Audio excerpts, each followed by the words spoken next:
你好，欢迎收看《新闻面对面》，我是谢仲。来，一开始为你介绍今天要请到的特别来宾，左边第一位，民进党发言人吴峥，大家好；资深媒体人陈敏凤，大家好；时事评论员黄英忠老师，大家晚安；右边为你邀请到立法委员岳元之，大家好；桃园市议员备少将于北辰将军，大家好；资深媒体人康仁俊，大家好。好，那民众党主席黄章从美国回来了，风尘仆仆。这3天里面呢，在美国待的时间，如果我们扣掉所有的飞行时间的话，大概一天左右。而这一天里面，那当然拜会了一些相关的一些单位。那这里面对于包括军购回来以后，蓝白之间，尤其白营的立场会有任何一些的改变吗？那包括黄章主席当然今天回来以后，那召开记者会，这记者会里面说了一些什么呢？昨天在节目里面，阿苗大概有预言说他在里面会讲一些，今天在Twitter上面疯传说两个人讲的会不会？我们法律有一个术语叫若合符节，就是差不多的意思的内容，会是这样吗？好，不过一开始还让观众朋友看一下，黄章主席回来以后是怎么跟大家报告的。来，从一开始到结束，我们这样的立场的表达非常的清楚。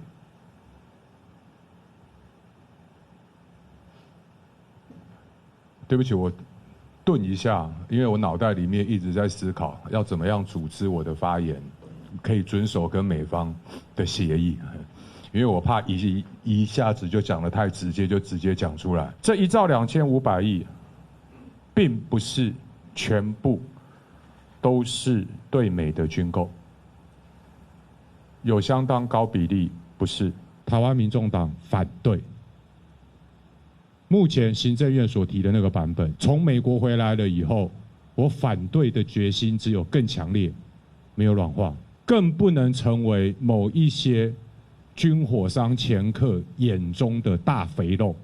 台湾民众党会提台湾民众党的版本，外交国防委员会下个礼拜会安排国防部来进行秘密会议的报告。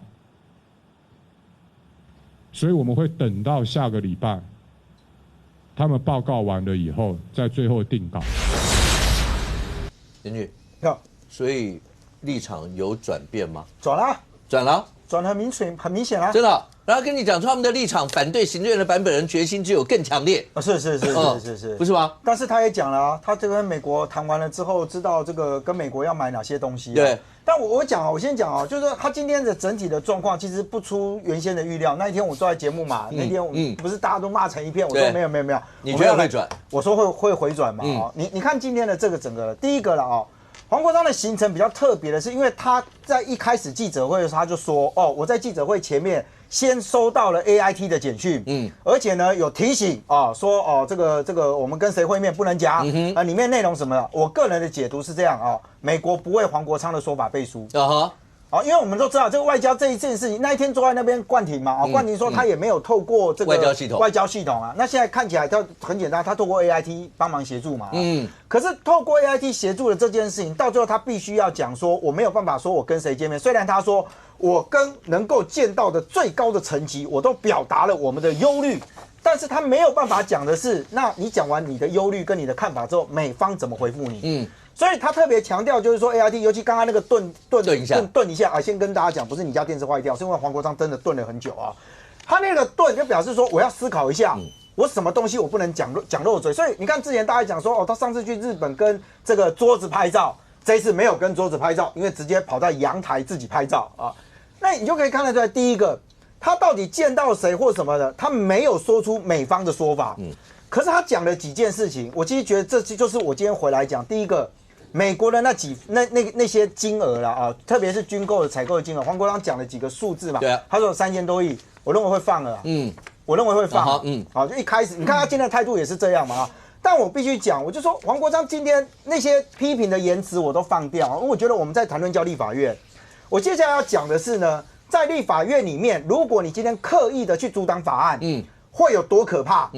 它会造成黄国昌今天用一个唱独角戏的方式讲的，好像我们所有的都是黑箱，所有的东西都是因为他去了美国才知道，包含到说我们什么3000多亿，结果有9000亿左右，居然不是跟美国购买。我一个一个说给大家听，大家就会发现到为什么在这整件事情上面，民众党其实用了很多错误的资讯来开这个记者会。首先，黄国昌他讲到说，对美国我们要采购军购的这件事情啊，他讲了一句，其实8月份他就知道了。好多人就天哪，黄国昌怎么会8月份就知道呢？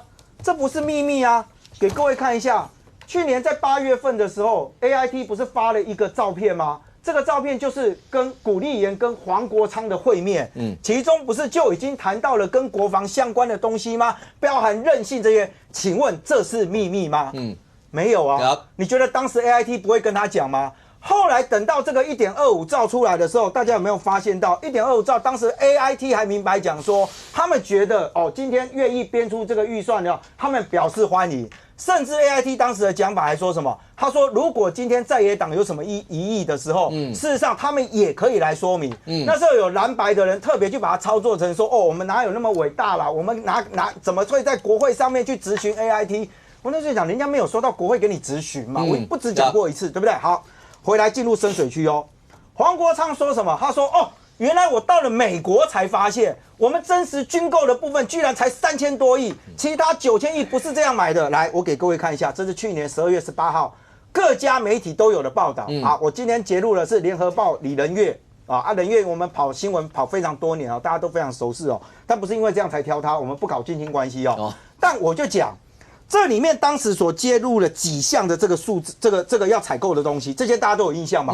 我们都有讨论过嘛？对，你把后面的金额总共加起来，是不是3498亿？这个资讯没有揭露吗？我跟美方正式要采购跟美方所谓的军事有关武器的东西，这个没有揭露吗？去年12月18号这个表，我相信大家很多人都看过，没有揭露吗？你可以说只要看联合报就可以了，不用跑到美国去。然后到 AIT 的顶楼去才能够知道。我应该要讲，其实当时你只要有看报纸、有看网络都会知道，因为不是只有联合报有嘛，各家都有嘛就是3000多亿，实质上在军事武器采购的部分，这个表我相信大家不是第一次看。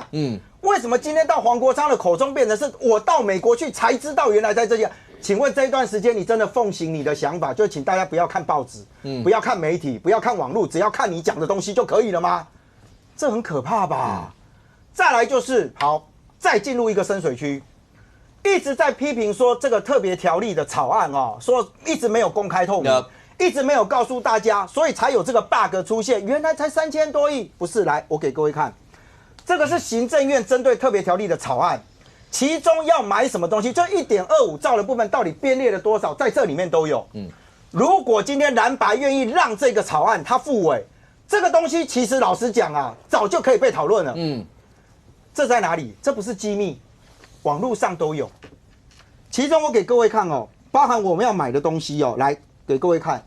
今天黄国昌的说法说什么？天哪，原来1.25兆不是跟美国买啦，还有其他东西。这个草案明白告诉你，这边写什么？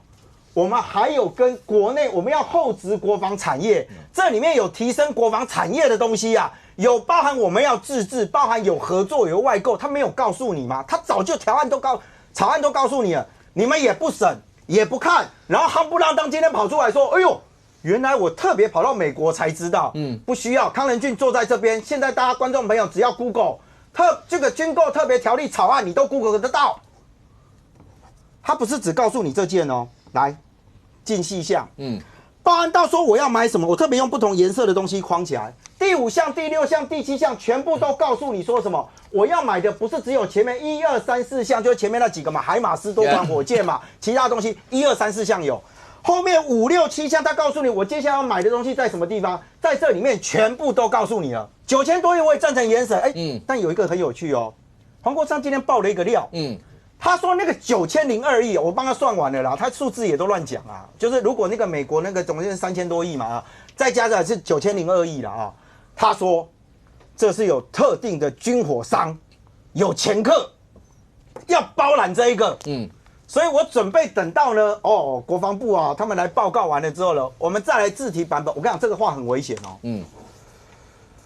那我就问一下，那是不是有打算做这个生意的也要去找一下民众党？因为你刚刚特别讲嘛，你们认为这个是军火商，这是掮客嘛？你说你要提你的版本嘛？那我就问一下按照民众党过往很喜欢找厂商，很喜欢找企业，很喜欢把他们当成一般民众的这一种做法，你会不会用这个方式来？你怎么自提版本？你顶多是行政院这个版本，你复委完了之后说我不行啊，我自己要来提一个啊，我们来这个版本修剪。我其实很早我就赞成嘛，我就认为说你就复委嘛。如果你认为这些东西不 OK 不应该，你砍嘛，我没有意见啊。但过去的这一段时间全部在空转，最后搞了几个人跑去美国回来跟大家讲说，哦，没有，告诉你，其实国人都不知道什么叫国人都不知道，只有你不知道。如果你不知道就算了，表示你不认真，你不是个适格的立法委员。但如果你明明知道，在这些草案里面都我一定秀给各位看，各位自己去 Google 哦，就大家都已经知道，很明白就告诉你，不是只有针对美的所谓的武器的采购，你还要刻意把它扭曲。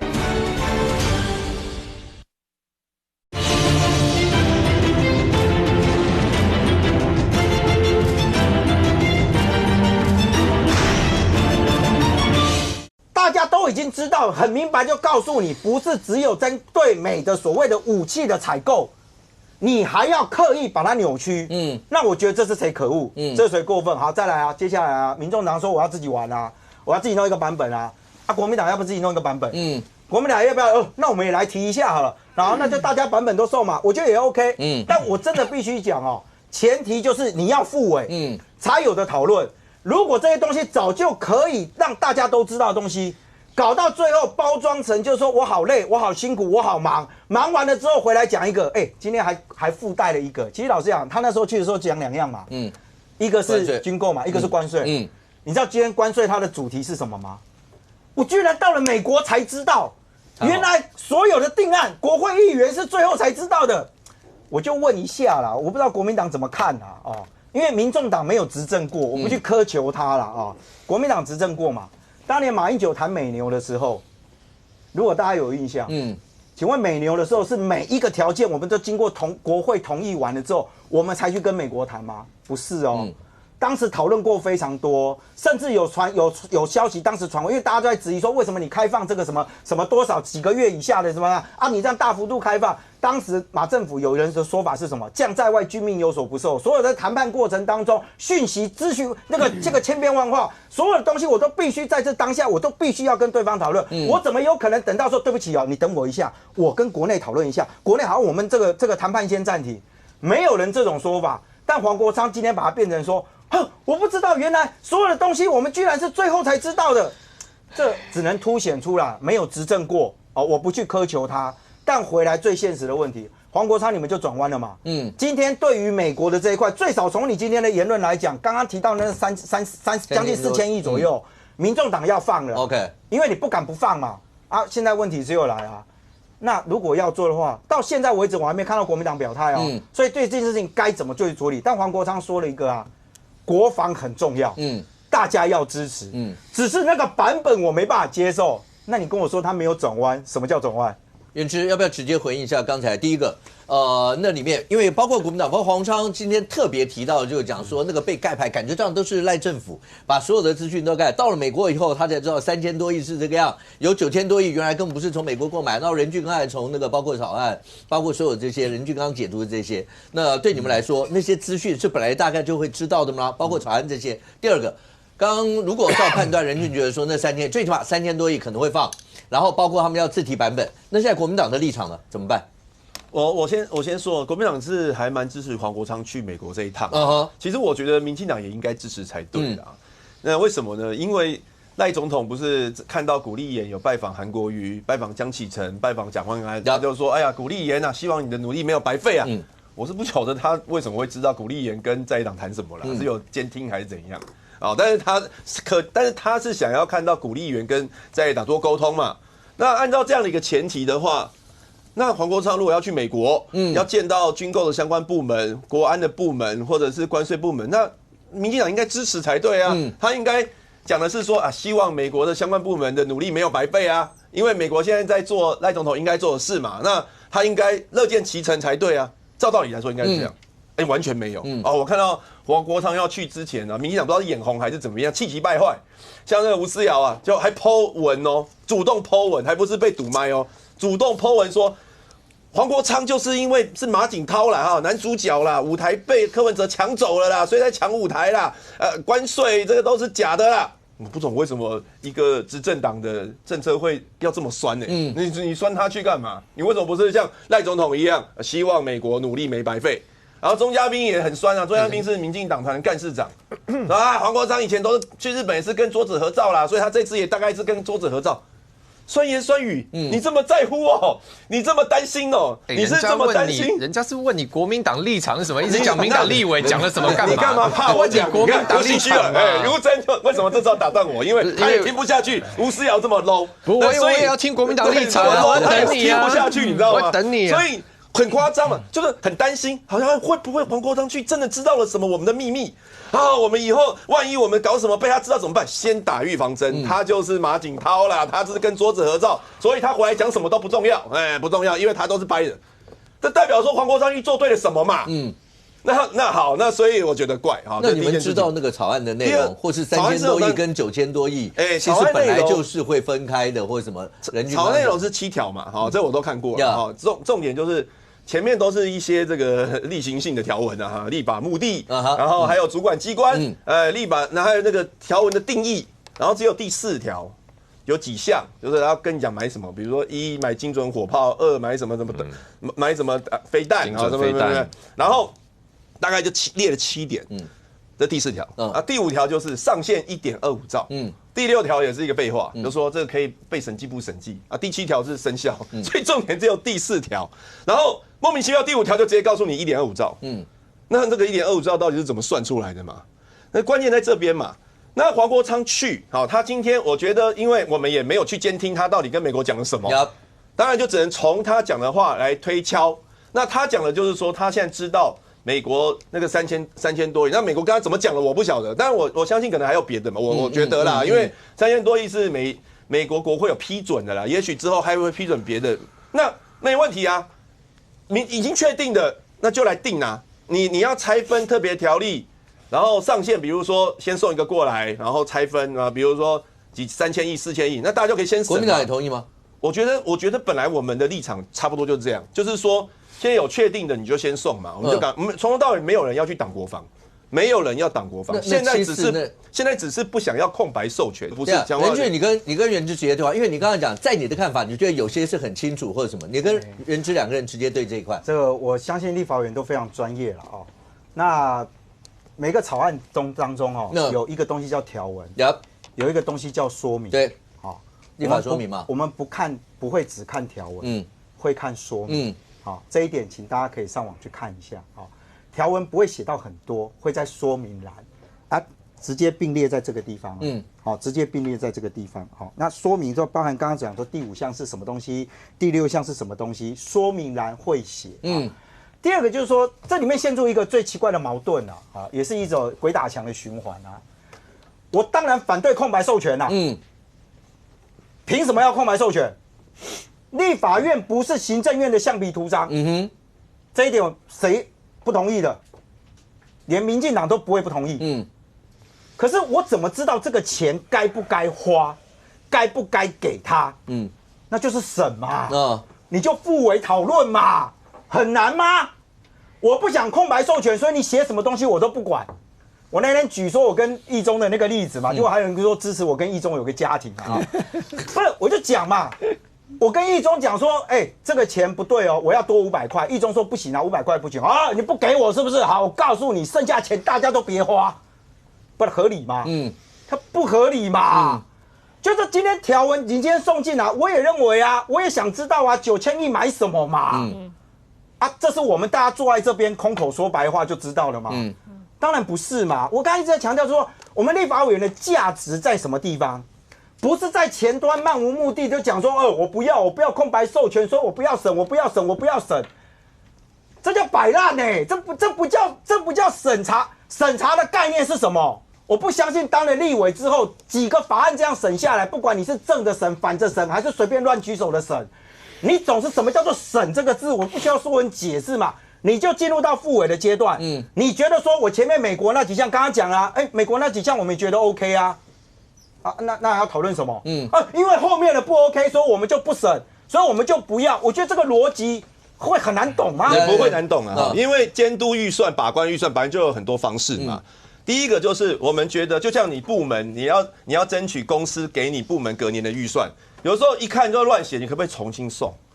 叫你重送也是一种乱不乱写的这件事情，现在最麻烦的是，如果经过讨论，大家觉得他乱写，我认为在场所有人都会赞成拉掉。那我们当然有讨论过嘛。你们的所谓的讨论是我自己觉得。我觉得他乱写，因为我们在监督啊，不是尊重我们这个叫做什么？你知道，这就是现在立法院最麻烦的状况。不是，过去的所有东西都是我们因为人多，所以我们觉得他不对，我们就不管他。绝对不是。你告诉我哪一个不是这样？我现在就讲了嘛。上次预算案也是这样子啊。就像你刚刚讲的嘛。上次预算案也是这样。说明，那说明够清楚吗？你连说明都说不出来，你只有按我有看嘛，那么大来念嘛。每一次都说你有看，大家就一条一条来念，然后来讨论。我的立场还是一样，不是嘛？我认为对所有民众来讲，他应该要进入到复委审查，所有东西只要行政部门胡说八道，我相信所有人不会去这样瞎干。不是，第一个，如果都不要，到今天为止，其实重点只有一个，民众党他现在愿意改变他的态度。那国民党呢？只有国民党而已啦。我要讲清楚啦，因为很多都人身攻击啦。第一个说明，我们就是觉得说明不清楚，我们的条文当然就看过嘛。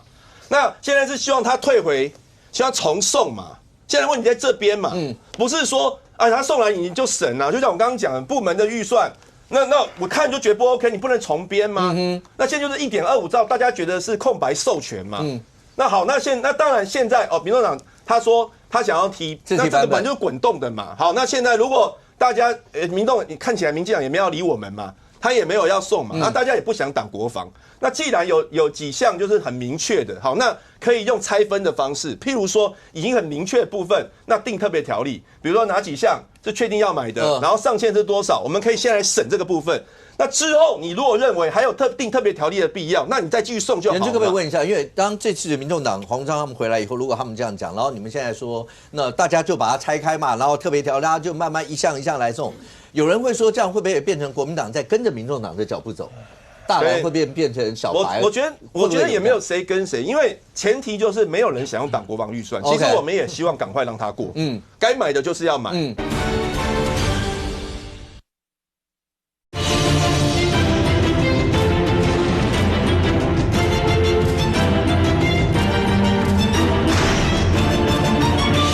前提就是没有人想用党国防预算，其实我们也希望赶快让它过。该买的就是要买。那只是现在卡在就是说，他很潦草的送了一个7条东西过来，然后说明黄国昌有讲啊，说明就是2页A4 纸啊，你不要说条文旁边有说明，它前面还有一个总说明，前面的总说明就是2页A4 纸嘛。那当然就希望清楚嘛，不是做空白授权嘛。OK， 对，那如果说民进党就是没有要理我们，现在民进党没有来沟通啊，所以他才会说鼓励员希望你做事可以，希望你公，不是，那这个是你该做的事啊，但他也没有要来沟通嘛。好，那既然你打定主意，你也不想来沟通，你也觉得这个爱过不过随便你，那我们不能够让国防就一直被挡着啊，所以我们要滚动式的有新的做法出来嘛。OK， 那现在就是好，那既然你不想要让这个过，你不来沟通，那有的预算。比如3000亿、5000亿，我们要去，我们就先让他来讨论啊。来，我觉得，所以现在是你们不想让他过，国民党跟民众党是为了国防，然后所以大家只能用这样一些方式。有没有知道徐普还有说另外一段话，说为什么美国绕过民进党，为什么这次黄国昌去，是因为直接找民众党，是因为不相信民进党，好吧？我先回应原之，我等下再回应民众党。原之你要对一下吗？对，我也组织一下我的想法，因为我不想场面搞得太火爆。原之刚刚讲的话都在骗大家了，就骗人嘛，根本没有空白授权这个事情，怎么会空白授权？我现在随时讲，你觉得不对，可以随时我们来讨论。请问这个强化防卫韧性及不对称战力计划采购特别条例过了以后，海马斯就会来台湾吗？台达电自走炮就会来台湾吗？不会。这个条例过了以后，这些武器也不会来台湾。为什么？因为还要编特别预算嘛，这只是一个特别条例，说我授权你行政院用最高1.25兆8年的上限去编预算，编了预算以后还要再送到立法院审嘛，到时候还有第2轮 ，OK， 第2轮过了，到时候立法院第2轮要审预算，预算过了之后我们才能去买嘛，所以怎么会有空白授权呢？这个条例就算过了，你预算不让过，不然你直接编预算就好，干嘛要条例？对，不是，所以你根本没有空白授权的。所以你条例的时候就是要严审，不是说因为还有第2轮的审查，所以第1轮就可以放水嘛。五个这样是这个样子嘛？不是审预算本来是这样，就像我今天跟你讲说我想买车，那你会问我什么？那预算多少钱？对不对？因为一台4000万 McLaren 的车啊，一台60万 Toyota 的车啊，我只说要买车。那当然是接下来说好，那你打算花多少钱？所以特别条例就处理这个事情嘛，就说我跟你把一些大项想出来，我买精准火炮，我买精准飞弹，我买无人载具，然后我预计8年总共最多花8年1.25兆。其实特别条例就是要处理前面这个框架嘛，因为它就不是常规预算，不然你说它要编在哪里呢？所以那后面预算到了立法院还要再审啊，所以根本没有什么空白授权，完全没有。因为这个原资真的，我觉得一直我们现在这种鬼打墙的这种蠢人对话里面实在是很累。你看，你说国民党也支持国防预算好吗？那请问你现在支持什么部分嘛？就已知的部分，80台海马斯，你觉得好不好？可以啊，好啊，对啊。那我问你嘛，那这个一切往下走，你可不可以所有东西，你其他都最后预算都不给他过，我就过80台海马斯？什么意思？你有这个权利嘛？立法院审预算，我8年1.25兆。你讲的是逻辑还是讲实务？不，我就讲实务啊，就说我们预算如果往下走，就现在买军购这些，实务上就是这样，就是国防部现在要买的，因为他没有编在总预算里面，他要用特别预算处理。对，那我们就现在讨论这个部分的特别预算啊。是啊，那我就是说特别预算里面特别的。原因是因为它不寻常嘛，否则就编在公务预算里面嘛。没有，他们的意思是说，如果特别预算整个 package 进去以后，对，我们觉得哪些好，你就留哪些嘛。我们现在就是不懂说为什么特别预算要编到8年1.25兆，编到8年去，赖清德搞不好都没有在当总统的，要编到8年去。他的目的到底是什么嘛？我们要陷入鬼打墙，没有鬼打墙啊，就是一直说不清楚的部分啊。中央政府要买所有东西，不要说怎么，那为什么不是编16年，是编8年，是编6年？一台公车买一台公车都要立法院预算过了才能买下去，根本没有什么要立法院空白授权这件事情，所以这是我对国民党的回应了。那讲回来，黄国昌这个事情，在前面何先续明了，我们喜闻乐见，好不好？我们也期待民众党这个去了美国一趟跟美国官员有了很快乐的谈话之后呢，回来就可以好好支持我们国防，终于可以让我们强化国防特别预算往下走，真的是也希望黄国昌来支持，希望民众来支持好不好？这个是我们官方立场就是喜闻乐见支持支持。好，那不过讲回来，其实先就是国防资讯还有一些事情要跟大家澄清第一个事情是说，黄国昌讲说，这个1.25兆。不是全部都来跟美国买军购不是我们这个条例也没有叫做军购特别条例叫做强化防卫韧性及不对称战力采购特别条例。那本来它里面就包含其他的，对美采购是一块甚至我们外交国防的召委王定宇他有讲，他说其实认为美国接下来还会继续公布更多的计划，所以这是一部分会有对美采购的。那第二部分是各位你就想一个很简单的问题嘛。就是说8年1.25兆，当然不会单纯只有跟美国买装备嘛。为什么？就讲因为我们今天你就讲车好了，军备离大家远，车近一点。你说买特斯拉，买4台特斯拉，那你今天是要买4台特斯拉，还是成立一个特斯拉车队？如果你只是要单纯买4台车，那你就买4台车嘛。可是当你今天有一个车队，我要营运的时候，我要干嘛？我要设充电桩对不对？我加楼顶要装太阳能电板然后我要买它的后勤系统我这个要把它备料叫来这样我之后后来可以修嘛。那特斯拉还有这个无人自驾这个软体的系统我也要买所以我们跟美国买的是一整套的系统嘛，包含装备本身，包含这个技术，包含后勤的维修，包含后续软体的更新，战管的指挥系统 C5ISR 这些全部本来就写在这个特别条例里面嘛，所以为什么古立言会讲说欢迎乐见赖清德总统编8年1.25兆？如果除了3000以外跟他没有关系，他干嘛去讲1.25兆？因为当然这就是整个一个 package 嘛，整个我们的强化不对称作战战力的方案，好不好？这是一个军谱的部分。等一下我相信于将军可以补充。那当然讲回来，黄国昌今天的态度转变了。再讲一次，我真的是喜闻乐见。我今天是大落牙齿霍血吞。好，所以就是黄国昌今天这个讲的，大家去看他讲的话，有没有去美国一趟那他之前黄国昌不是批评黑箱吗？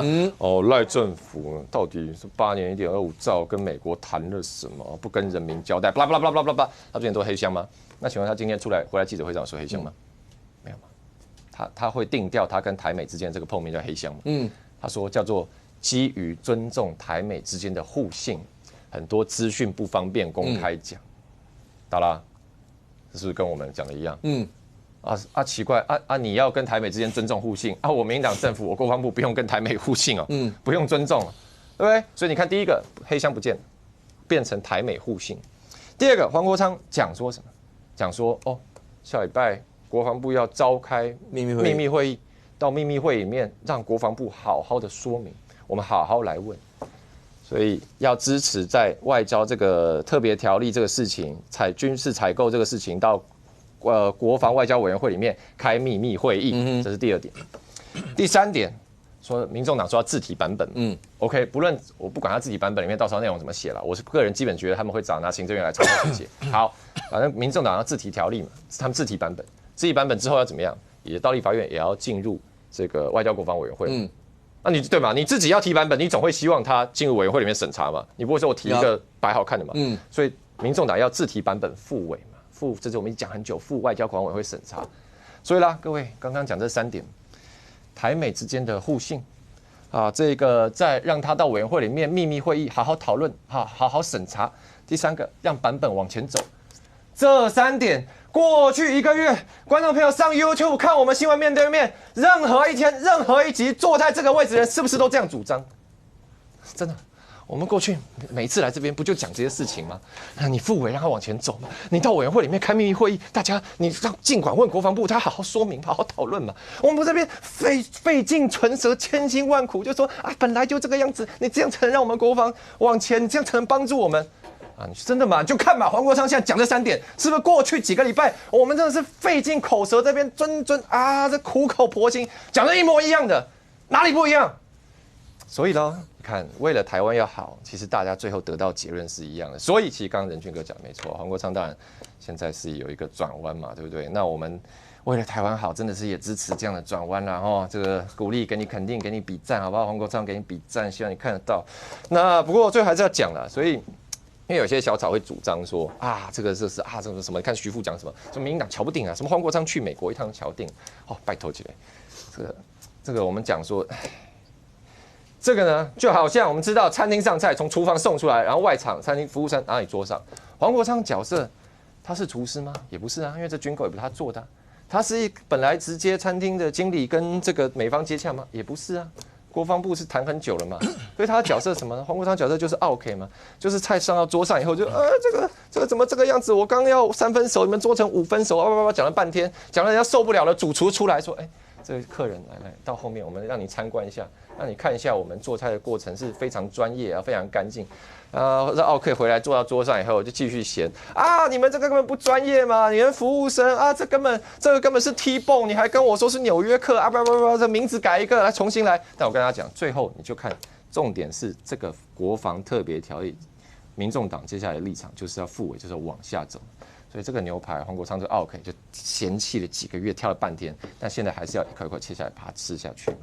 明凤要绕一大圈，要绕半个地球到了美国去。然后才能够过这个吗？如果是要华丽转身，一定要有这样的一个台阶吗？那如果真的民众党假设刚讲到又有秘密会议要自提版本，显然就会往下走。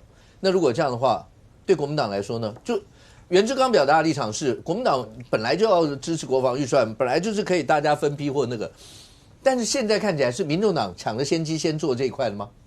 对啊，看起来是啊，因为你绕大圈，绕这一大圈也是必须要绕的啊，因为你自己前面话讲那么硬，对不对？那你不绕这么一大圈的话，你怎么下台阶啊？下台阶之后还要搞一堆有的没有，还要很凶的骂一下民进党。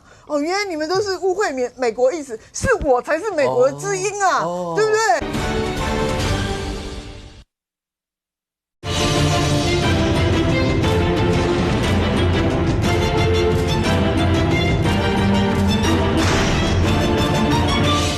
原来你们都是误会美国意思，是我才是美国的知音啊，对不对？是民党没听懂。对，他就说你们看，只有3亿是买美国的，意思是说1.25兆都买美国的才对，不是这样子吗？这个不是很好笑吗？对，所以说我觉得有些人就是自作孽不可活，一定要去坐那一趟飞机，这样子搞得自己很累，这样才能够显示他是个咖嘛。好，对不起。没啦，如果有人帮我出钱叫我去美国这样一趟，我也是 OK。你也去？可以啊，飞机餐我可以吃飞机坐10几个小时，然后谈话只谈1个小时。我告诉你啦，我觉得这种东西美国很清楚，他第一时间放的话就是最准的。第一时间《纽约时报》放什么？就像2012年，我举一个例子，小英去美国考试，考两岸就是没有过嘛。所以那你官方也不好意思出来说，不过，可是问题是就会有一个媒体出来告诉你蔡英文什么东西没有过。那你《纽约时报》昨天第一个时间点是讲什么？讲说把黄国昌叫去，大家要站同一边，要一致对外嘛，这才是实话嘛。所以你讲说什么3000亿或怎样，这只有一句话而已啦，就是3000亿嘛。那然后呢，这就是你会细项为什么美国人不告诉你？美国人根本不敢告诉你。没有，他刚对一下是讲说他要组织一下，他怕讲太快，把那个内容一些都讲出来，意思就是他其实知道很多，但因为有双方有那个保密的协议，那有刚才讲的那个默契，所以他只能讲这些。对，但是绝对不会告诉你细项，因为美国人现在把台湾的蓝白都分成一个所谓的比较亲中共的人，如果说他把细项全部透露给黄国昌或是蓝白的人，他不是他每天叫台湾做认知作战是要干嘛？跟防共匪是要干嘛？所以我觉得黄国昌1个小时时间他能够得到多少资讯，我真的打问号啦。然后还有那个美国人一定也是小以大义，好听叫小以大义嘛，大义也是讲了一大堆，有没有？然后。如果你美国这个小孩子这个读书有什么困难，我们也可以帮忙嘛。这个一定要，如果有困难的话，一定可以帮忙嘛。这是美国人的手法。你看看他柯文哲，就是从那个延迟辩论完结束之后，他有没有听过他骂过赖清德了？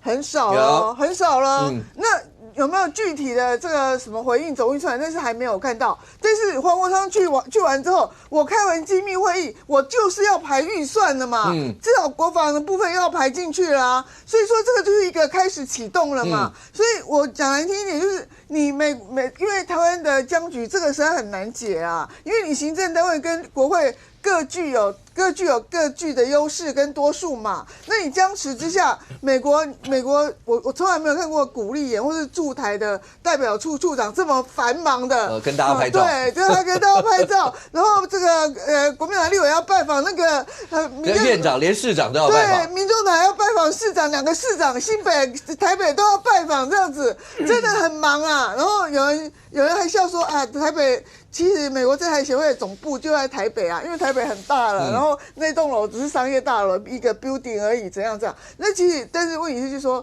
你总要去跑这一趟，否则你鼓励言其实也是可以充分 AIT 的理事主席的这个言论跟美国国务院的政策了嘛？那你去见一下啊，我就可以保一个密啊，美国人跟我说很多话，我都不能告诉你们。好，比如说我真的是比你们都懂，所以呢，我比你们优秀，我还是比你们 OK 的，对不对？那你们还你再讲吴尊就吐血了，我吐血2声在旁边。他一定要这样演，表示他还是要高你一等，然后嘛，你就演嘛，那我们就鼓掌啊。好，那个我会通过预算就好了嘛。OK， 那你们就是面子不要了，那里子要就好了啊。不，将军，当听到秘密会议，当听到说要自提版本这几个关键词的时候，就代表这件事情，像跟敏凤讲，当然了，某种程度就会变成国内的僵局，一定要到老美进来，这样子才能解的吗？其实老美为什么要介入？大家有没有想过？老美介入的话，对他有什么好处？印台战略印台缺了台湾这一个坑，印台就破了。那你想看，第一岛链破，第二岛链没有那么强啊，所以他必须要这样做。那第二个问题我就讲，如果黄国昌点破这个盲点，1.25兆，你只有3300多亿是跟美国买的，那美国不生气啊？他们赖清德这小子骗我，说要跟我买1.25兆，只买了3300亿，还好黄国昌来跟我讲清楚了。你认为美军是笨蛋吗？你认为古立言是傻瓜吗？这里面写得很清楚非常清楚。然后阿苗的那个想法我后面再跟他分析。我先讲为什么说写得很清楚。他的第4条里第4项里面有7项，有7点，很重要。里面包含了精准火炮，第2个远程精准的打击飞弹，第3个是无人载具及反制系统，第4个是防空反飞弹以及反装甲，第5项是 AI 辅助跟 C4ISR， 第6项是强化这个作战持续的能量装备，第7项台美共同研发及采购的合作装备。这7项里面有攻的，有防的，有我们所谓的提升我们台湾制造的这个军武能力的。我先讲第一、第二项是反击，它里面讲的很清楚。第一项精准火炮要提升陆军的反击能力。反击是防卫作战里面唯一的攻击作战，就是敌人一来，我侦测到我就直接打你。那这个精准火炮是什么？就是帕拉丁啊、圣骑士啊这种 M109A7 类似像这样的精准火炮，但是不能写上去，这不能写上去。可是美国公布的文件不都有了吗？你一对照就知道了嘛。第二个叫做远程精准打击，就是源头打击啦，这就是源头打击。这叫什么？压制敌人共军。我知道你要开始对我登陆，或者对我实施各种的这些武力进犯，我把你源头打烂。那这些包含了什么？那你说，那这些是不是都是跟美国买？不是哦，我们自己是不是有中科院制造的飞弹也在里面？那当然也有跟美国买海马斯。那不买海马斯，难道买汤马斯火车吗？海马斯，那有我们自己中科院研究的远程。那么这些飞弹重点是要整合起来。所以我说，第一项、第二项以后就进入了这个后面的重点，一个是无人机反制。中国来这么多无人机对我们打击，我们要不要反制？上次到了烈屿，大家不是慌了手脚，要反制，而且我们的无人机还要能够攻击。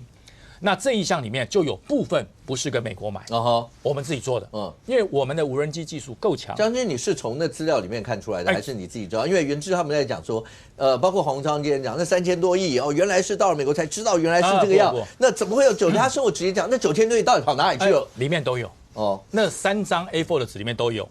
一个是细项，一个是说明，你把它结合起来就对了。然后第4项叫做重点项目，第4项是占这个里面比例最高的，就是台湾之盾。里面有哪些？防空、反弹道跟反装甲。那这个防空包含什么？包含了强攻飞弹，要拦截弹道飞弹的，包含了刺针飞弹，包含了陆军的反装甲飞弹，都在里面。那这个里面它所占的比例是最高的。然后第5项是 AI 辅助跟 C4ISR，就是我讲的。要让上帝视角 ，OK， 能够让陆军、海军、空军共同的图像看到上帝视角。那这个部分呢，就是指挥、管制、通信。那这个很重要，你没有怎么打仗。然后第6项叫做强化作战持续能量，包含什么？你的海马斯买来要不要储存？要不要存放？你不能摆在连集合场嘛？你要做专门的储存位置。你来了以后，每年要不要弹检 ？OK， 我们每一年我们每一次战车部队出去做这个射击实弹射击，你每一项的装备要拿出来，重新做检测。这检测不是眼睛看，好没破，它要仪器检测。OK， 这个要不要钱？这个钱都算在里面。最后一项就是他说为什么1.25兆里面有很多不是跟美国买的？因为台美共同研发及采购合作的装备，这叫定锚什么？台湾以后跟美国要共同开发新的武器与装备，这包含什么？包含了反制飞弹 ，OK， 极音速飞弹，包含了无人机、反制无人机系统，这些都在里面。然后最后我讲到阿苗那一部分，为什么阿苗说这个复委不等于复账？复委是什么？复委就过了吗？没有复委只是进入实质讨论而已。复委没有过不是说我今天立法院复委了，好，那美国开始收钱了，不是，复委以后逐项审查，然后国防部会带着里面的内容去跟立法院用机密会议的方式，一条一条跟你算，一条一条跟你讲。但是你刚才都讲的这么仔细，那国防部机密会议要讲什么？就把这些内容很详细的，我讲的包括所有的功能，包括所有那些全部都要讲。我讲的是概念，他讲的是。要数据做支撑，每个数据都要出来。你会做的你做，你不会做的跟我买，然后你做的东西跟我的系统能不能整合，这才是真正的整个这一次所谓国防预算要做这个不对称战力，然后变成国防特别预算。不过这整件事情，如果你已经落到现在，今天黄川回来开了记者会，都讲成这样了，那如果这样的话，一中他就证明一件事情啊。我们本来以前在讨论3分天下的时候，白银8票有多重要的时候，都着眼在单纯政治上面，包括2026今年年底选情蓝白合或怎么样，2028那时候大家经过去年一整年，感觉上国内政坛就2块嘛，一块就是执政党，另外一块就是在野，那就是这样。但是当柯文哲回来整个说实质操盘以后，经过这次军购，如果接下来看到白银就是这样华丽转身的话，大家就会突然发现没有现在不是2块未来真的是3块哦，而那一块8票靠哪里就多数啦。所以阿北还是姜还是老的辣。阿北出来以后啊，把民众党拉回了我们讲的3分天下。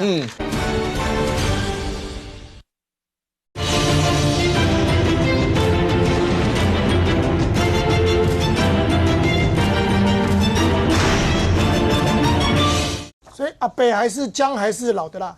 阿北出来以后啊，把民众党拉回了我们讲的3分天下。其实这个结构在上一次就是2024年立委选完以后，其实那个结构就已经出来，所以当时还传出来就是民众党会不会去拿一个副院长就立法院。对我至少我别塞规划有力旁听嘛。可是后来经过就阿北后来人就被进去关了以后，黄国昌代理了以后，整个他就把那个路线变成就是刚刚主持人讲的嘛，就变成我们认知就是绿的就是执政党，然后另外蓝白就叫在野党，就白变成已经是跟蓝连在一起了，就变成那个盘。你看那个民调来讲，他就已经拉进去。可是柯文哲出来以后，毕竟不一样，柯文哲这一次就真正发挥了这个8个。然后对黄国昌来讲，他也赢了啦，因为台面上他还是民众党主席啦。柯文哲虽然是我们讲前党主席是真正的领导人，但是实际上台面上还是他是主席，所以他有这个资格去。那其实黄国昌今天有讲，今天为什么会去？其实有传出来，就是说，其实民众党自己要去了，他要美国帮他安排了。那黄国昌讲的比较委婉，他就说我们本来是去年9月就要去了，但是后来在去年12月17号，美方提出那个就是刚刚讲的3000多亿的那个军购以后，他马上请他们的林慈宇，就他的国务部那个国际部主任去联络，然后美方就帮他安排。好，那安排了以后有没有这一通？有啊，就有拍出这一张帅照。这是他们先公布的啦，他们自己公布的帅照，就是这位就是我们国昌主席啊，这就是我刚刚讲林慈宇，他是他的板桥区主任，也是民众党的国际部主任，也是他的金钗啊，就是为了要选议员的，他就很漂亮的拍了这一张很帅。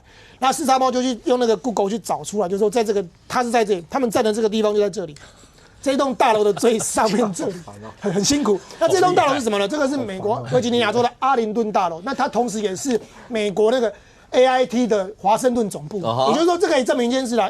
开始华盛顿总部在这里没错，他们确实去了 AIT，然后到顶楼去拍了这张帅照。虽然我不懂为什么要去顶楼拍这个帅照了，我不是很，他们每个都去拍的，我不是很懂，就是你去 AIT 拜会 OK 景点嘛，所以你就应该在 AIT 总部或者在那里面。对，但是他就是要去拍了这张帅照，我不知道，就很帅。好，那所以坐这个72小时的飞机还是划算的，就是有拍了一些帅照，还不止这张，他拍了很多张，还有国昌老师跟那个王安祥备位立委那个背影照，就整个帅都帅到了，对。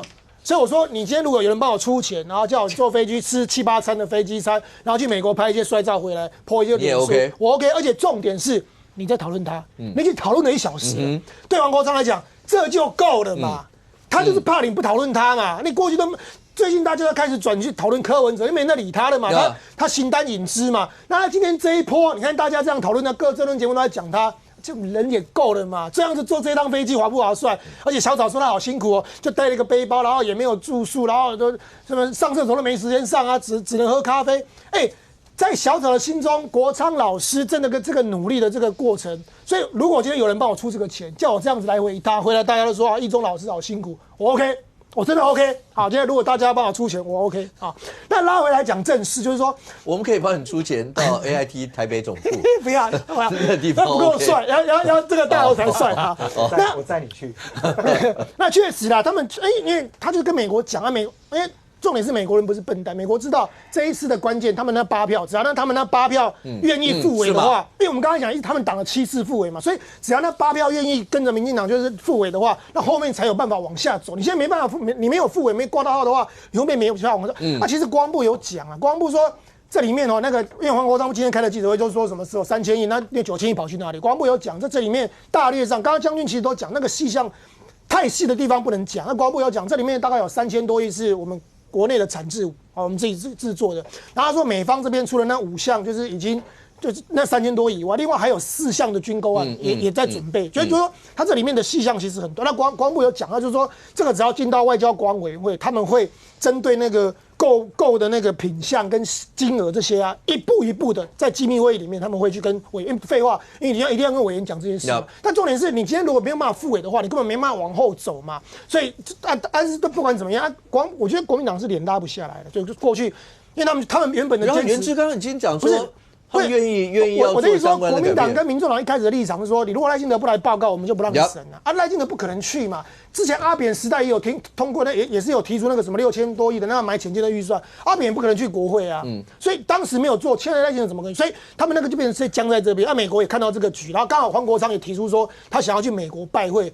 做个人情，美国就说好，那所以他今天见到很多，他还见到白宫的国安会，还见到国务院，还见到防卫事务的相关官员，甚至他还安排了他去贸易代表处去谈关税，太多，反正你要什么我就给你什么反正就这一拖，你就面子也做给你，然后国昌帅，照片都给你拍了，大楼让你去上面拍，什么都给了你以后，回来当然他就会转弯。所以他们说，如果真的讲起来的话，你刚刚讲说对，大家现在开始在讨论黄昌主席，对，要不然的话，其实上上礼拜，当柯文哲开始等于是实质操盘以后，大家都在讨论柯文哲，好，有人叫创党主义，有人叫前主席，不管怎么讲，对。而现在看起来的话，对民众党。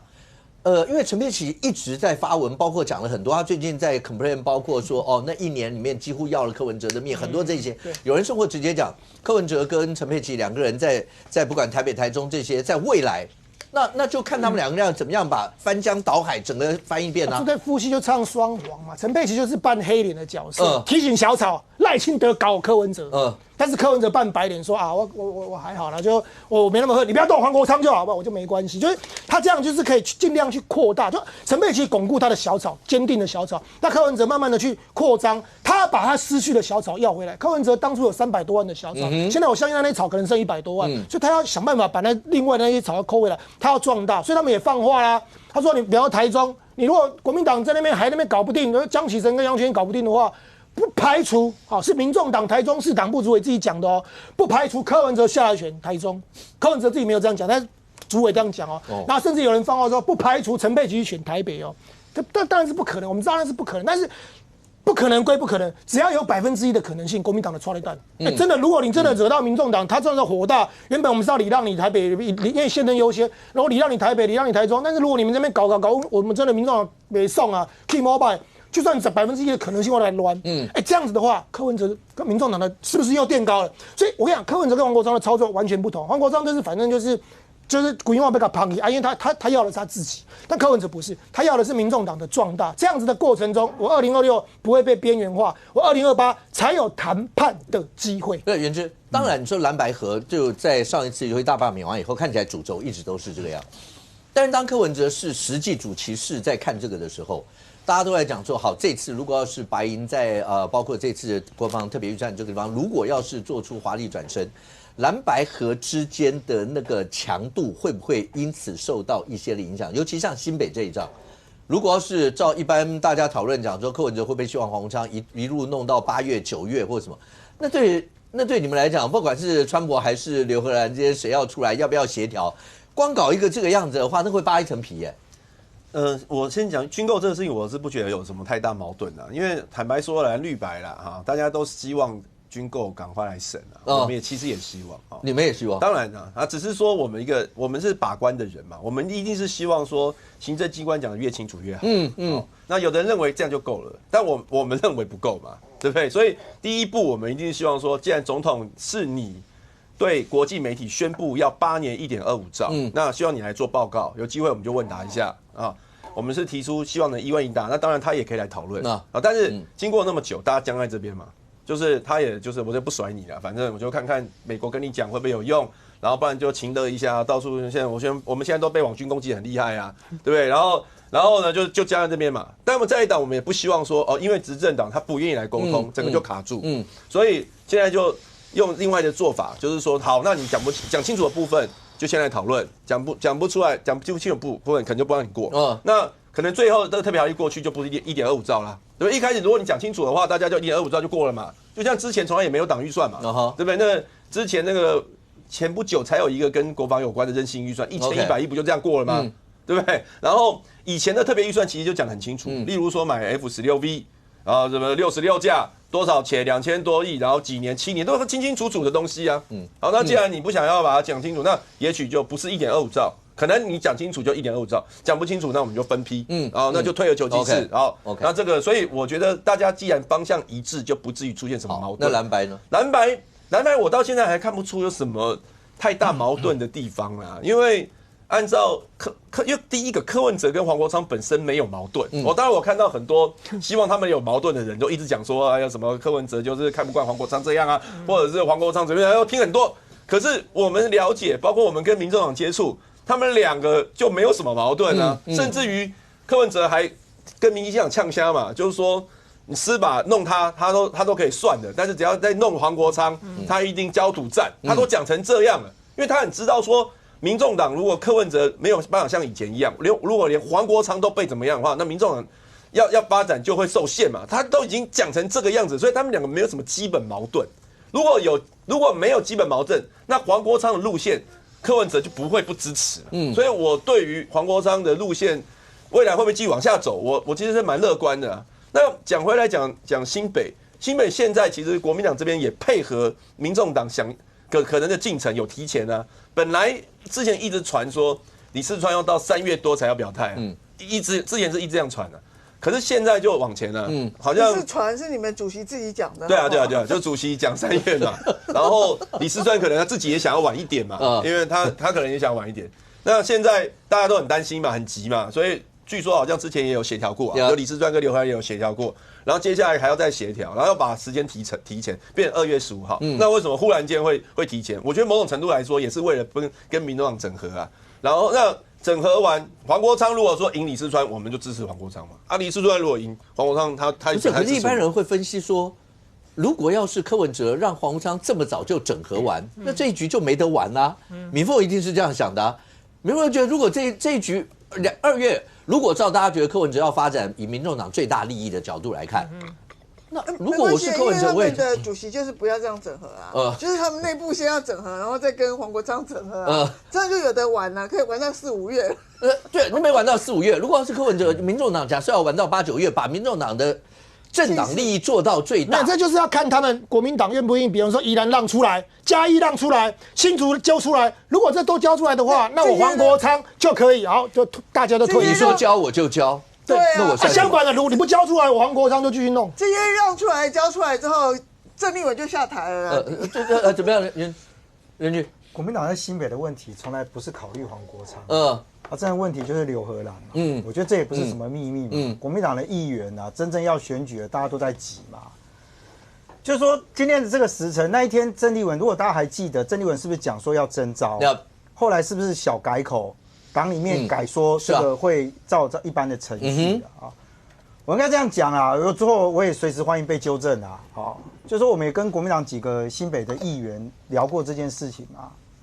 第一个就是说，民进党现在因为苏巧慧已经被提名很久了，他所有的造势活动都是苏巧慧跟着民进党的议员在走，他母鸡拉小鸡的这个态势非常明显。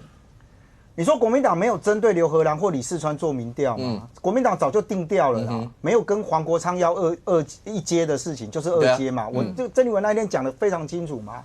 可是问题就在于是，一直有人觉得，如果刘荷兰跟李四川都努力了这么久，是不是让大家有一个好的结果？就是有人愿意说好吧，我算了，我放弃。但到目前为止就没有要放弃嘛。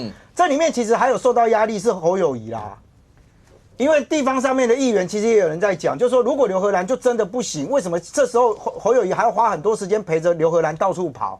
然后让李四川变成卡在一个位置，是他新北市，你知道也有很多人叫李四川说，那你台北市副市长赶快辞掉啊！对啊，你都已经讲说你愿意承担了嘛，为什么大家搞到这个僵局？所以国民党在新北市里面从来不是考虑黄国昌啦，我讲白一点，那种包牌式的说法，说哦，我们当然谁那个，我老实讲，真正回到地方就知道。可是他们不用考虑黄国昌，但是柯文哲一定会考虑民众党是到底怎么样能够最大。这是两个党最大的不同。所以我现在刚刚明讲，就是说国民党现在真正最大的问题，其实如果有一方其实已经明白这一段时间他都弱，他愿意退，其实对国民党很好做嘛，我就直接反正我党，因为那天郑丽文讲的是党内先协调哦，他那讲法很有趣哦，他讲的是协调，就表示什么？其实胜负都差不多了啦，大家心里都有数啦。啊，你不愿意，那我就要顾全你的颜面嘛，让你好好的。所以我公开讲过啊，如果李四川真的这样，他为什么副市长要给那个黄国昌，他可以给刘荷兰啦，他也努力了很久，但那全在他了啊。所以我觉得他的问题其实回到这一个啦，就是说国民党的在新北市的议员，我现在讲的是议员们，因为他有选举的压力。OK， 黄国昌不断的这样子跑，那天冠廷在节目里面有讲嘛，其实黄国昌这样弄，对于民众党在新北的支持度是有提升的当然，不见得对黄国昌本人有提升，但是那个提升对国民党其他要选举的人来讲，他也会有压力呀。可是我觉得要不要检讨回应这一块，因为你会注意到陈佩琪一直不断的提醒大家，就是民进党多想搞死柯文哲，然后包括那一年，他一直，你看最近的发文一直都在这些地方啊。这我真的不知道怎么回应，因为陈佩琪就，我们上次学陈佩琪不是学的蛮像的。我是说陈佩琪就陷入很个人、很 personal 的情绪里面啊，就像，因为他是说此仇不共戴天，对啊。因为我们跟柯文哲民众也没有仇啊，是他自己要骑飞轮收300万，他自己要都更放行，然后他自己要给郝龙斌也说不可以放的容积啊，这是干我们什么事情呢？然后这个陈佩琪之前也说啊，这个总统的夫人都可以做饼干给他，我也要做这个饼干给柯文哲啊，这个什么人家都可以给柯文哲吃甜食，我送的润饼里面有花生粉被拿掉，什么什么。不是这些，你要我怎么回应嘛？就是他，就是他，就是这个不爽，那个不爽啊。那所以我觉得这实在是有点不知道怎么讲。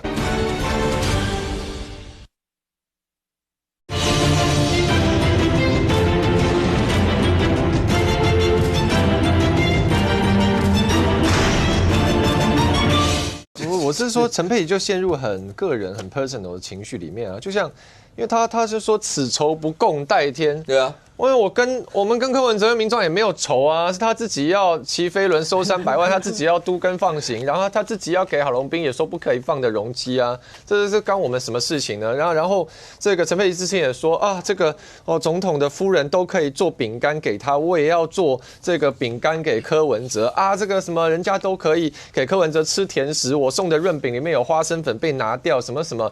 不是这些，你要我怎么回应嘛？就是他，就是他，就是这个不爽，那个不爽啊。那所以我觉得这实在是有点不知道怎么讲。那问题是说，我觉得蓝白这样，对不起，我还是想讲回刚刚点。当然，这个虽然我们这噼啪讲很久了，可是我觉得这个因为这跟整个政党的路线有关啦。就是那你说跟今年选举当然有关，就是其实从黄国昌访美这个事情，大家看得出来，你说黄国昌到了美国，到了 DC， 到 AIT 总部见蓝营，然后。那蓝营讲的会跟古立言讲的不一样，就说这些军购内容，你看内容是一样的，美方也是一样的，所以前后差别，我们说要研究，就看那个变相嘛，变相就是黄国昌去了一趟 DC 就这样子了，所以说这个事情从来卡在不是军购本身，而在政治上嘛，不论他觉得他要有这个 credit， 他要做一个过场，他很漂亮转身怎么样，这都是政治人物个人政治考量，所以我真的很怕。观众朋友每次听了这个原知的说明以后就被误导了，就是我这还是要再讲一下，让我讲一下，就为什么特别条例不要在里面把这些所有事情都讲死，就真的没有特别条例这样定的。不过问你嘛，你看，就是一样，为什么要照原知的讲法，特别条例要写到很死？海马斯80台，泰达电60台，那为什么特别条例里面不直接这样讲？我问你，那要是审议过程中委员质询呢？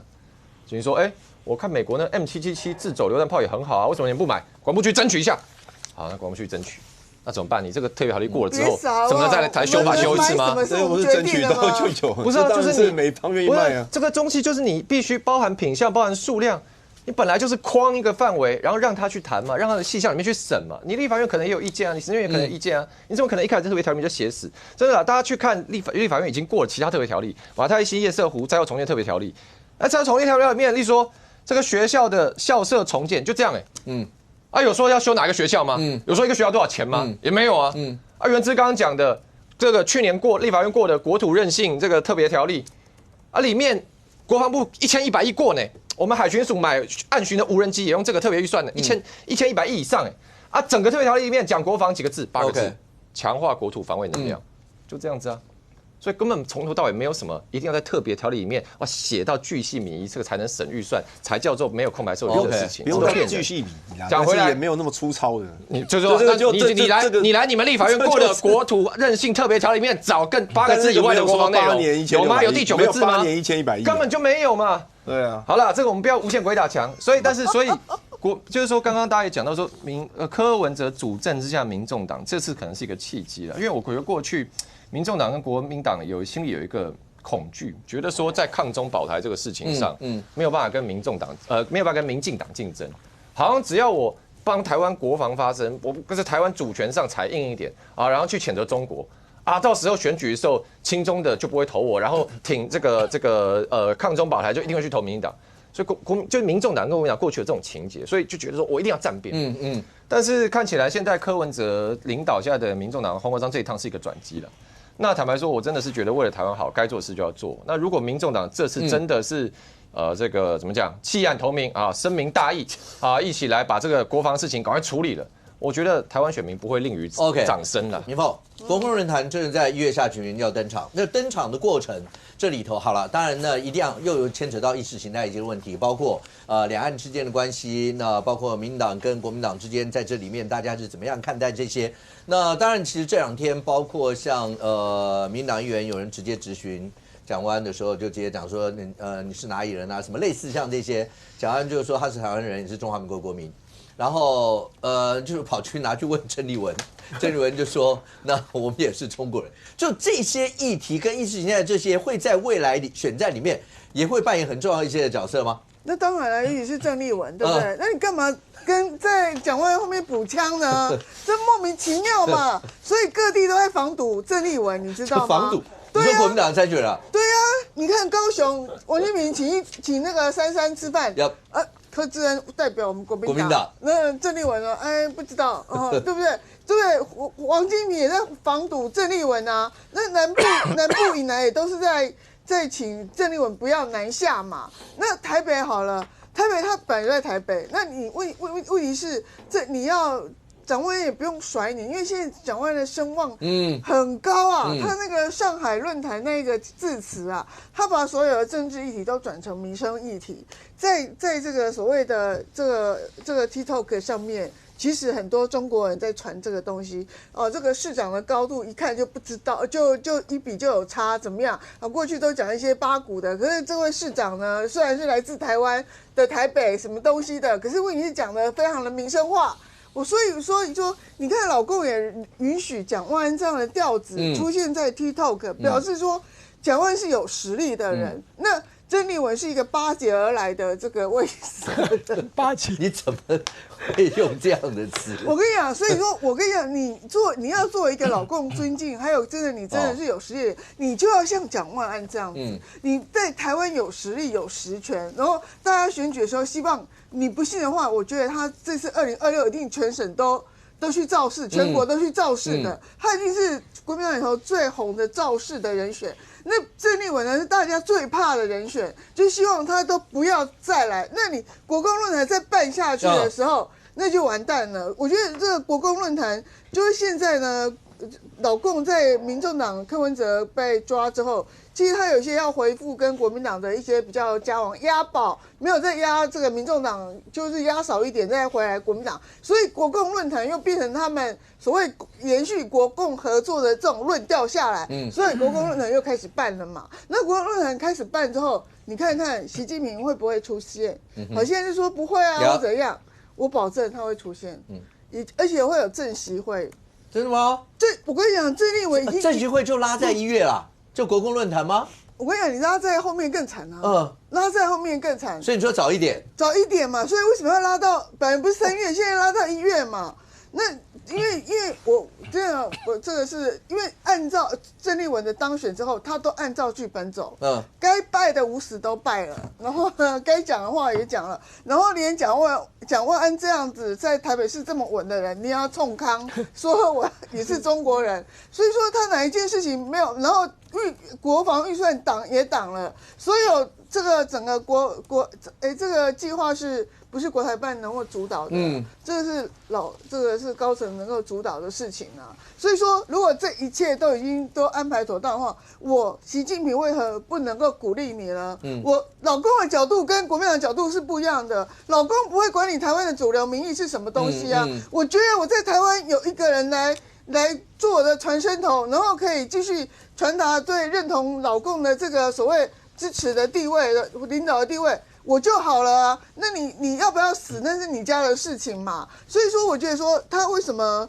会时间会提前到1月份，然后等到12月份的时候，大家又忘记了。但是问题是，这中间的见面，如果一旦要见面的话啦，我觉得见面可能性很高。见面的时候这个问题就来了，而且见面之后会讲什么，就会郑丽文可不可以守得住？其实真的很那个，你不要说那个王金平这么明显啊，你去问很多那个市议员的候选人，大家都觉得说郑丽文最好我选举的时候不要出现，很多人都是这样讲的。燕之会这样吗？或者各地方会这么防你们的主席吗？明凤刚才讲说，包括1月份的国共论坛，搞不好政协会就成型了，那甚或了。当然，明凤刚刚讲说，那国民党主席会这么样照着老共的想法，然后包括要做刚才那些的回应或者怎么样，会吗？不会啊，反正现在只要国民党有去对岸或者是交流，都会被扣帽子嘛，都是接受任务啊。我之前不是去厦门就被这样讲。对，上次你也有去，没有任何，我就不会这样讲你啊。谢谢，你是比较理性的啦哈，但是很多人喜欢编故事的。那所以只要有接触，就一定会被扣这个帽子。那现在要做一个抉择，就是那会不会忧谗畏讥嘛？是不是因为怕被人家讲话就不要接触嘛？因为国民党的路线一直是主张交流，其实大家都爱台湾的那虽然路线不一样，民进党我也不觉得他害台湾啊，但是大家路线不一样，他们也不是卖国贼，我们也不是卖国贼，只是他们觉得说中共就是要会渗透啊，他们是敌国啊，所以我们就是要各种抗争的手段啊。那结果就是敌意升高嘛。那我们的想法是说，有没有透过交流降低敌意啊，然后用这个商机取代战机嘛？这是我们的路线嘛。那既然我们的路线是这样，当然我们就不会排斥做交流。但交流就一定会被扣帽子。所以现在郑主席他就是直球对决啦，他就是影响选举。我觉得其实这种抹红牌在台湾现在已经慢慢失效，边际效益递减。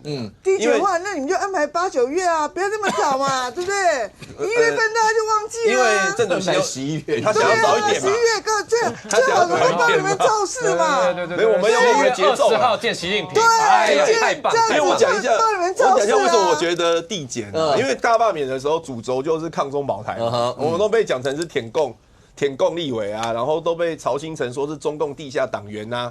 都没有任何证据的情况之下，就直接红帽子就扣过来，然后做什么都是中共同路人嘛，包括后来民进党很高兴的发1万块，那个时候我们在推的时候，也骂我们说是配合中共穷台策略，要掏空国库，所以也是统战的一部分，各种抹黑抹红啊。那可是结果，台湾人民还是觉得说不要动不动就抹红人家啊，像最近网红钟明轩，他只是跟大家讲说，以后你出国如果说那个店员填国码，你要去注意看哦。如果被填成那个中共的国码，不能退税哦。民进党的立委马上就去骂他，说：“哎呦，没事，台湾没事，中国有事台湾人。”其实后来大家也不太能认同这样子无限上纲的抹红。OK， 所以慢慢这个氛围啦，在台湾抹红越来越没用。将军，你自己来自国民党，你觉得那包括国共论坛，或是往下这些或郑丽文主席这些，对于选战之间的影响会是什么？那如果习近平这么受欢迎，习近平就访台就好了，对不对？习近平在台湾当然是没有市场的，因为毕竟他的飞弹、他的武装都对着台湾，没有撤过。不管是马英九，不管是陈水扁，不管是到现在的赖清德或者蔡英文，没有撤过。不管好跟坏，没有撤过。这当然就是台湾唯一的威胁啊。那只是因为两蒋他们命比较短，如果多活一点，活到现在，蒋经国可能不会这么早就英年早逝。因为他当时那种整个国际情势在于姑息，然后靠向共产主义那边，多惨啊！蒋经国是活被气死。那如果现在好不容易共产主义被全世界唾弃了，然后现在慢慢有个转机了，国民党应该是站在反共的急先锋了。我说实话，国民党很多基层的党员还是讲，他说不管怎么样，共产党不是好东西。我前几天还遇到一个我以前黄复兴的老党员，今年已经快90岁了，到现在为止每天洗冷水澡。然后我看到他，我说北北啊，我说反共，这当然反共啊。他说不反共，我们来这边干什么？要不然就老共改成自由民主，变成三民主义。要不然呢就反共到底。这是黄复兴的老伯伯跟我讲的。那你说黄复兴的伯伯都认同郑丽文？当然不认同。当然不认同。郑丽文他的想法就是说，既然要统一，何必要闪闪躲躲？没有，国民党，我再次强调，这些北北要的，刚才那位快90岁北北讲叫蓝统，三民主义统一中国，自由民主统一中国，中华民国统一中国 ，OK， 是这样，跟这个完全不一样。所以你看，其实很多国民党朋友说，哎，你们搞大罢免，搞了这么久，就表示民意不站在这边。其实不尽然哦。我以花莲为例，花莲这次傅崐萁要扶着这个叫游淑珍吧，有没有危机？有危机哦。为什么有危机？那照理说大罢免都过了，傅崐萁的力量应该很大啊，应该会过啊。我告诉大家，因为反对傅崐萁的人，如果正确的结盟，哇，那不得了。我先讲何启胜，应该不是绿的吧？他是张亚中的发言人，蓝的，深蓝的。何启胜主攻什么？权力世袭。OK， 就说我们在花莲要走出傅崐萁的时代，张俊呢？负责陆军的组织，他有组织盘。魏家贤吸引中间票。这款打法是傅崐萁16年来在花莲没有遇过 ，OK， 一次都没有遇过。那如果罢免过关了，这代表罢免中有超过将近5万票是对傅崐萁不满意的。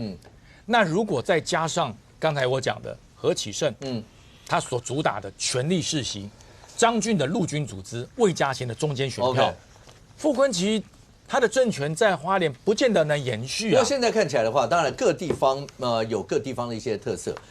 国内的政坛现在看起来的话，那在未来会怎么样发展？大家当然因为你我在这块土地上一定会关心这些变化。但任俊，大家更关心在国际局势上，现在牵一发动全身的是伊朗。是。如果照媒体上，因为前面都只说在镇压的过程当中，当然一定会有一些血腥镇压，500啦。我看过的所有的资讯里面，最多说到2000。今天媒体上出来的有最多到12000。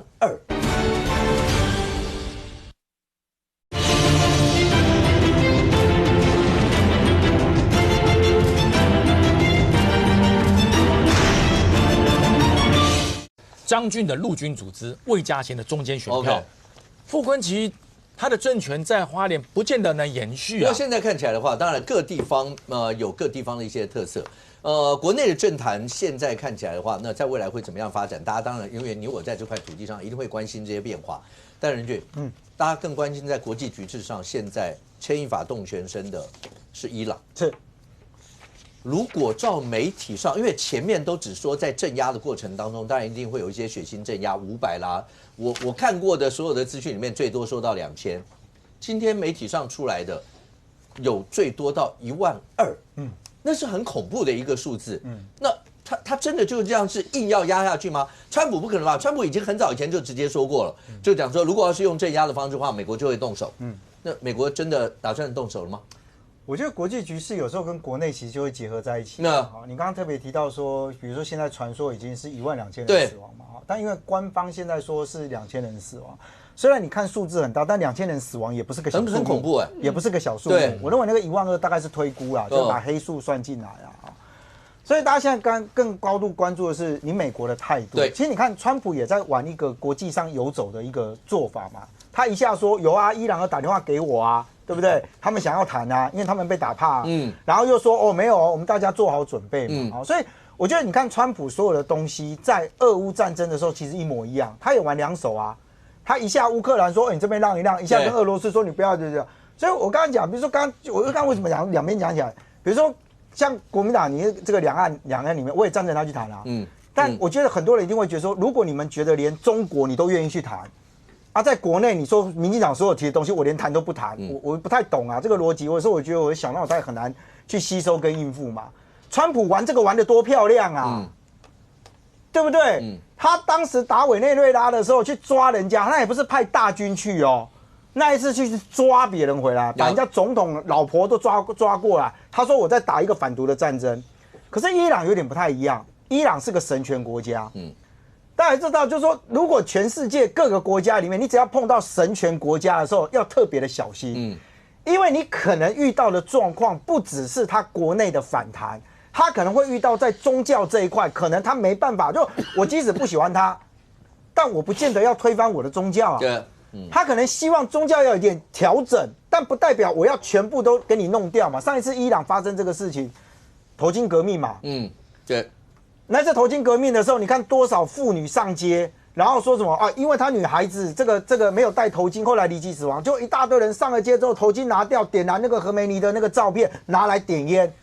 他犯了好多罪啊，3项罪啊。第一个不戴头巾，第二个焚烧最高领袖的那个照片，那也犯罪。女生抽烟也犯罪。但他是不是要告诉大家我要颠覆神权政府？没有啊。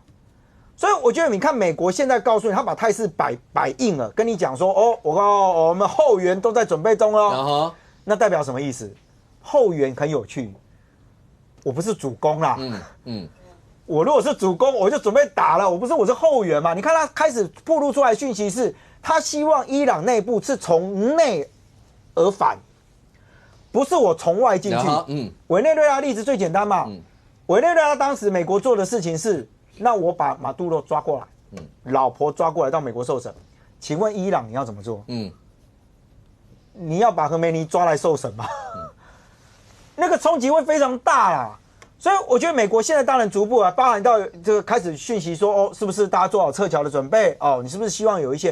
因为到目前为止，老实讲，伊朗的这个的抗争还是止于在内政问题上面，并没有扩大到成为叫做颠覆国家政权。美国现在也必须看，而且你看美国这个，我就跟他讲说，为什么？我觉得国民党真的该跟美国学一学。川普玩什么？当时在这个抓委内瑞拉那个马杜罗的时候，美国被问到说，你们是不是针对中国 ？OK， 美国当时的说法是，我们没有要干预中国，但我们要避免其他国家被中国干预。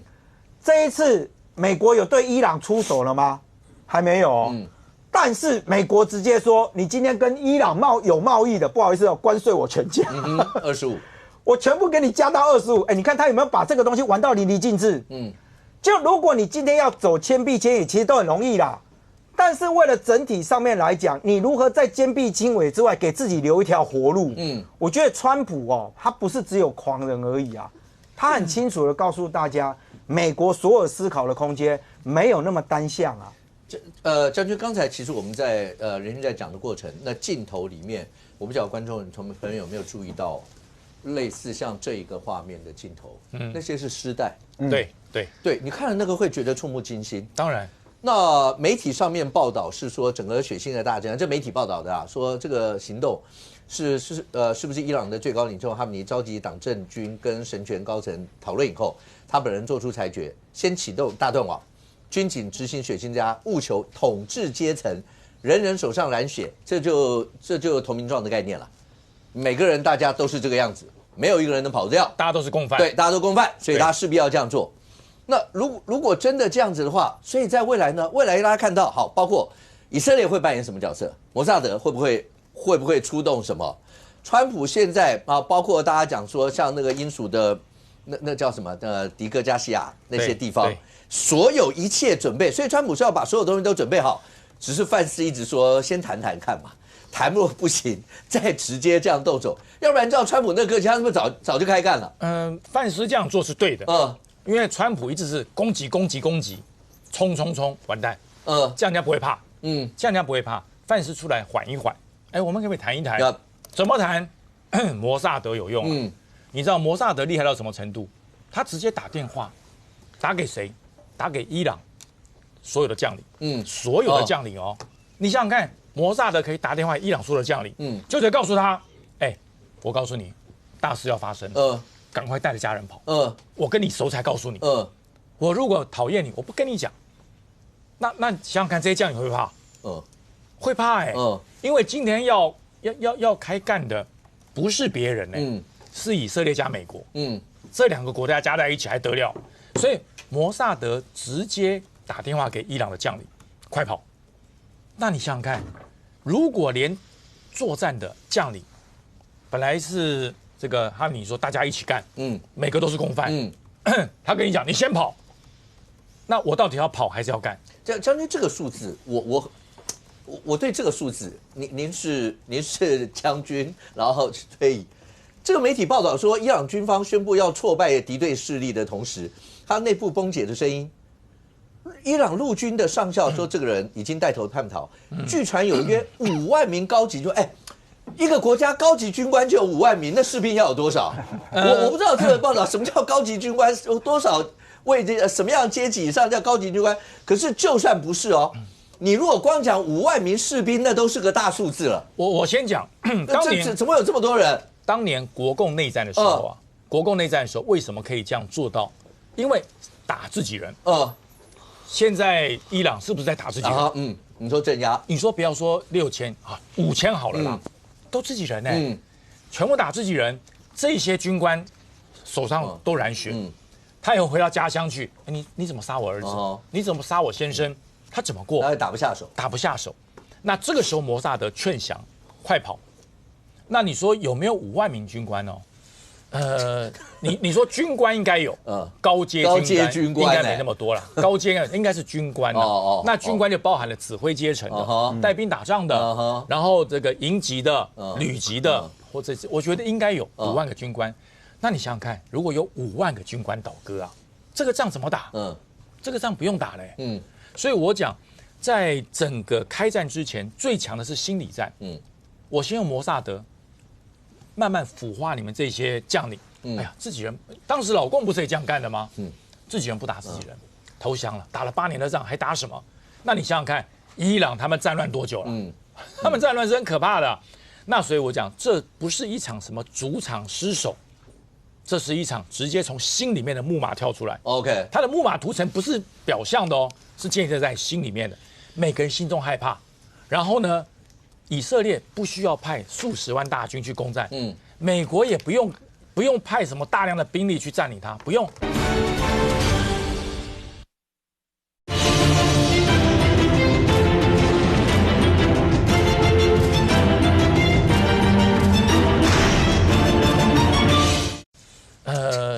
你说军官应该有，高阶军官应该没那么多了，高阶应该是军官哦。那军官就包含了指挥阶层的、带兵打仗的，然后这个营级的、旅级的，或者是我觉得应该有5万个军官。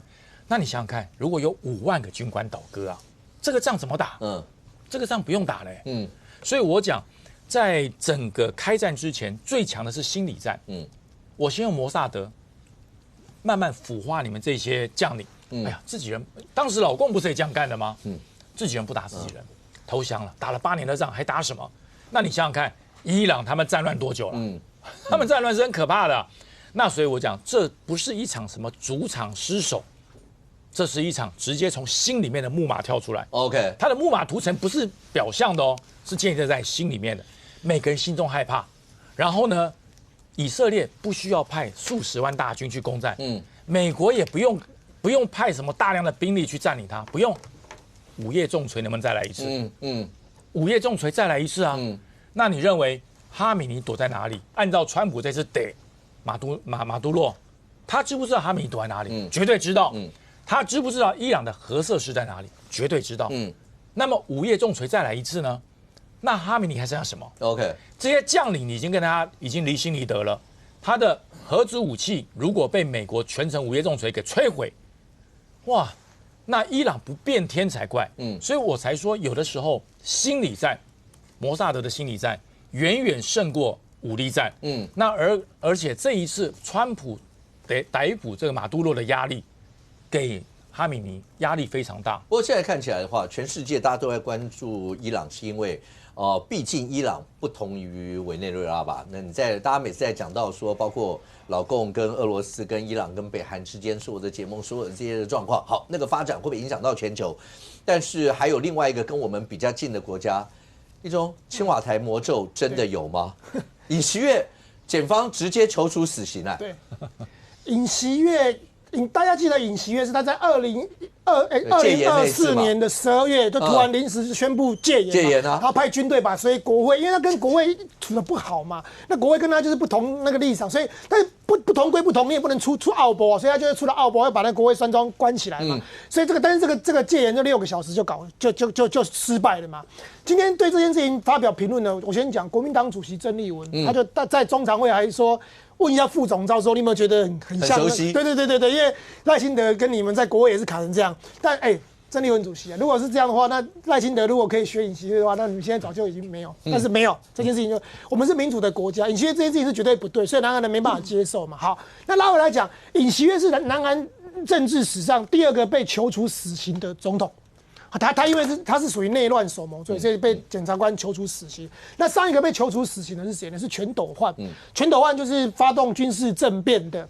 他在那个1979年的12月12号，那发动一个军事政变。那接下来在隔年呢，就还发那个光州事件，屠杀了大概100多、100-200的那个平民百姓。这2个呢，如果大家有兴趣的话，推荐2部电影。第一个就是《首尔之春》。首尔之春就是讲全斗焕政变的故事，那其实拍得很好。那你知道他很会拍这种片。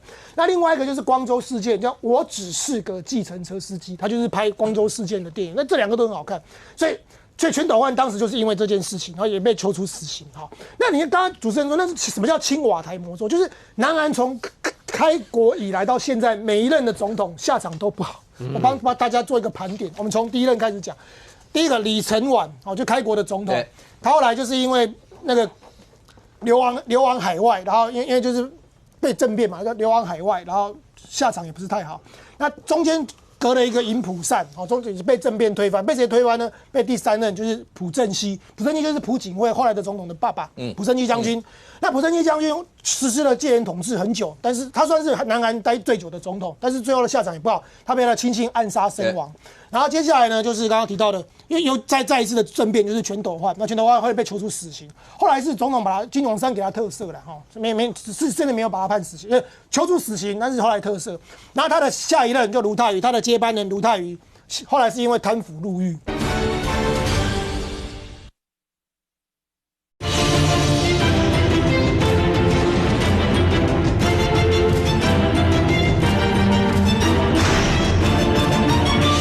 那朴正熙将军实施了戒严统治很久，但是他算是南韩待最久的总统，但是最后的下场也不好，他被他亲信暗杀身亡。然后接下来呢，就是刚刚提到的，因为又再一次的政变，就是全斗焕，那全斗焕会被囚处死刑。后来是总统把金泳三给他特赦了，是真的没有把他判死刑，因为囚处死刑，但是后来特赦。然后他的下一任就卢泰愚，他的接班人卢泰愚，后来是因为贪腐入狱。好，那再来呢，卢武铉是南韩出生的，被称为南韩的阿扁陈水扁，就那种平民总统。卢武铉算是悲剧人物啦。他后来因为自己涉贪，然后在任内后来就跳崖轻生。好，卢武铉，然后再往下走就比较近的，就是当过首尔市长的李明博。李明博在任内也因为贪污入狱。然后再下一任就是我刚刚讲朴正熙将军的女儿朴槿惠。朴槿惠案子就大了，他后来也是因为涉贪嘛。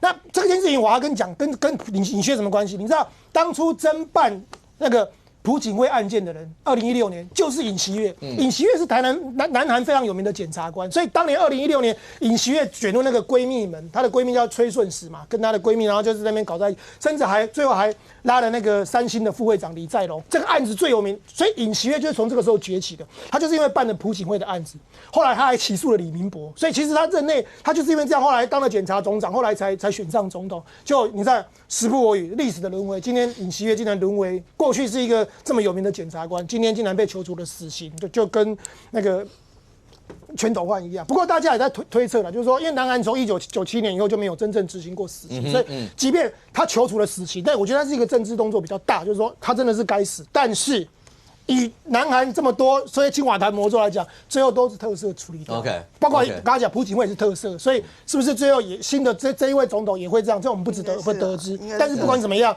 总之这个对南韩来讲是一个很大的冲击。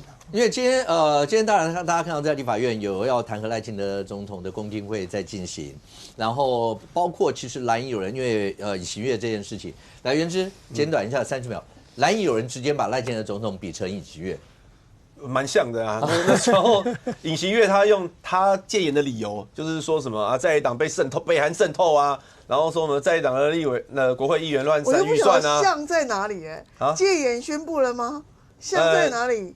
他没有宣布，但是理由骂在野党的理由都差不多了哈。然后那个时候南韩那个尹锡悦一宣布戒严，民进党的立院党团马上发文啊，哇，那个语气多所肯定。那你觉得川普骂民主党人是怎么骂的？然后没有啦，我们现在讲尹锡悦嘛。然后下面留言啊，一堆青鸟说对啦，就应该台湾要戒严啊，把蓝白抓起来啊。哦，那个氛围，那个时候大家讨论过嘛。民进党到现在都还没有讲说那个文到底是谁发，柯建铭发的吗？还是谁发的？怎么会那么肯定请愿？所以后来才会这样嘛。那后来我们现在像今天在立法院也有那个弹劾公听会，今天跟明天公听会，下个礼拜会全院委员会嘛。那有很多学者专家也指出很多赖清德这个违反宪。来，吴真来一样，来3秒回应一下。赖清德跟尹学月完全不同啊！那讲最简单的，尹学月是被南韩国会弹劾通过嘛，被204票通过弹劾，然后到了宪法法庭，南韩在大法官在8-0，然后也弹劾了他，所以他就被弹劾了。那没关系嘛，那国民党现在也要弹劾赖清德，就看立法院会不会过啊。我们这边民进党1票不投嘛，对不对？啊，你们有办法就过嘛，但是不会过嘛，所以根本就完全不同。所以你要这是原知说什么啊？这个说国民党亲中就跟尹锡悦一样啊，不是你们就亲中啊？所以我一直有这种感觉，就是中共就一直反对台湾军购，然后国民党又要去郑丽文又要去见习近平，然后又要在台湾立法院挡军购，然后又说没有这个一码归一码，我们跟这完全没有相关。我真的是各位观众朋友，这个就跟你知道说啊，这个男的在职场跟小三，然后他不避嫌，他们两个是下个礼拜下个月还要一起出国1个礼拜，然后说我们清清白白，我们什么都没有，这你信的话啊，那真的是你是被诈骗的高风险群了。在未来国内政坛，当然说月底的时候，当国共两登场以后，对国内整个政治氛围会有什么一些的影响？那当然军购的特别条例，在接下来呢，今天黄章主席回来以后开完记者会，接下来会是怎么样？蓝绿白之间又会是怎么样应对？我们大家拭目以待。非常谢谢现场所有来宾，也非常谢谢观众您的收看，谢谢我们这边，我们明天见，拜拜。